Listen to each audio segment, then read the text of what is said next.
Welcome back, veterans and wannabe marshals. Today we're exploring Wellington's Peninsular War by Wargame Design Studio, one of the many detailed Napoleonic war games available in their stables.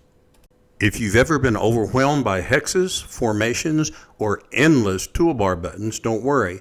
By the end of this video, you'll know how to move, fight, rally, and win like a veteran commander.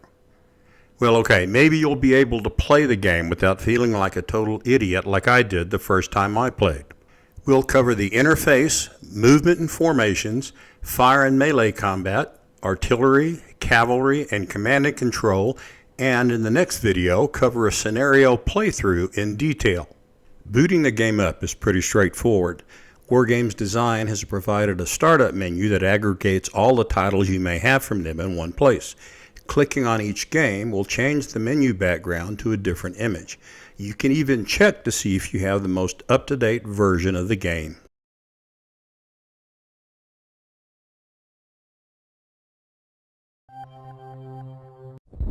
Another screen will come up where you can select the scenario you want to play using the options you choose. Each scenario will generally come with recommendations as to the best options for that scenario. Changing the options will change the gameplay substantially, and it lets you play with simulation options, so use carefully. Because it is a computer game, the company has been very open about what they use for modifiers, game constructs, effects, orders of battle, and more. Do yourself a favor and check out all of the supporting documentation provided in each game's folders. Let's start by looking at the map and the interface. The game is truly overwhelming at first glance, and I used to avidly play the miniatures rules Empire 3. The battlefield is divided into hexes with a scale of 100 meters per hex. If you look at this map of Alcañiz, you can see how relatively small a core-sized battle was. Yet I can tell you, you will struggle with distance and time issues in this game. Each hex represents terrain that affects movement and combat. Click on a hex to see its elevation, cover, and movement cost. Towns give excellent defense, hills improve line of sight, forests slow movement, but offer concealment. Visibility is calculated by the computer. Units within 3 hexes will be revealed, having their characteristics displayed. Units 4 to 6 hexes away will only be represented by a question mark icon. Click on a unit to open the unit panel. These numbers determine how your battalion performs in battle. The toolbar at the top is your command center. It looks overwhelming at first, and it is, but if you forget what the icons represent, pressing the F1 key will bring up the quick reference manual, and the hotkey list is in the table of contents, hot linked to the correct page. The toolbar lets you toggle line of sight, highlight disrupted units, and check who hasn't moved, along with a host of other functions. Moving units is pretty simple. Left-click a group of units stacked together, select the ones to move from the unit display, and right-click to march. But formation choice is crucial. Column formation moves fastest, especially on roads. However, it is weak in combat. Line formation maximizes musket fire, but it is slower. Square formation protects against cavalry, but moves poorly and cannot fire effectively. Skirmish or extended formation is for light infantry. Use skirmishers in their traditional roles to screen and harass enemy lines. Fire combat is manual. Select a unit, toggle the move/fire icon, and click an enemy in range. Muskets are most effective at 1 or 2 hexes. Rifles and skirmishers can shoot from longer distances. To maximize firepower, deploy your units in line, use cover, and concentrate fire on a single target. Never waste volleys on targets that are not part of your tactical plan. Remember, most units can only fire once per turn unless they have special traits.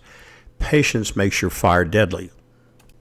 Melee combat can be brutal.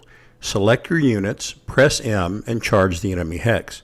Melee is effective for finishing off disrupted foes. Multiple attackers increase your chance of victory, and flanking is a key to success. Avoid charging uphill or across rivers unless absolutely necessary. Artillery is your scalpel. Foot artillery is powerful, but horse artillery is fast but not as strong. Fire on columns or stacked troops for maximum effect. Protect your batteries. Cavalry can destroy exposed guns in seconds. Cavalry is used for shock and disruption. They have a special charge rule which allows them to increase their melee value if they are crossing clear spaces. Here's an example of this in action.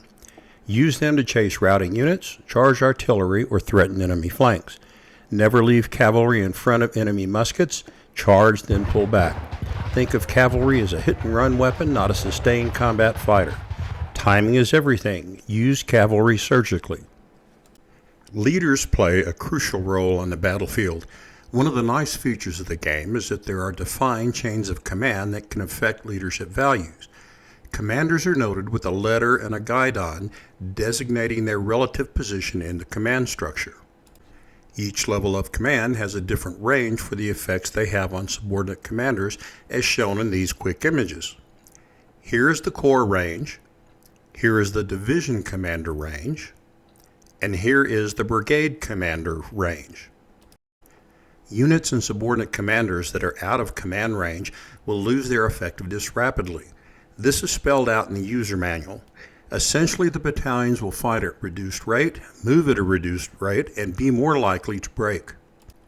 Commanders should always be stationed with a unit, as they are vulnerable to getting scooped up by assaulting units.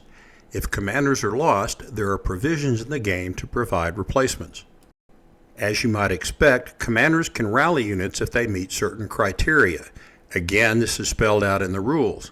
Morale checks can be inflicted on adjacent units if a unit routes, so watch the placement of your leaders and subordinate units. For your first games, avoid full campaigns. Start with small battles for your first couple of visits to the game. Focus on basics and how to use the toolbar.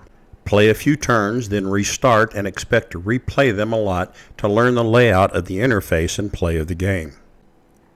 My overall thoughts on this game is that it's very good. And finally, some quick tips. Win, use skirmishers as a screen. Use artillery to soften positions you want to assault, infantry to hold, cavalry to break. Always keep a reserve. Command, patience, and timing will decide your victory. Until next time, hold the line, fire by rank, and may your squares never break.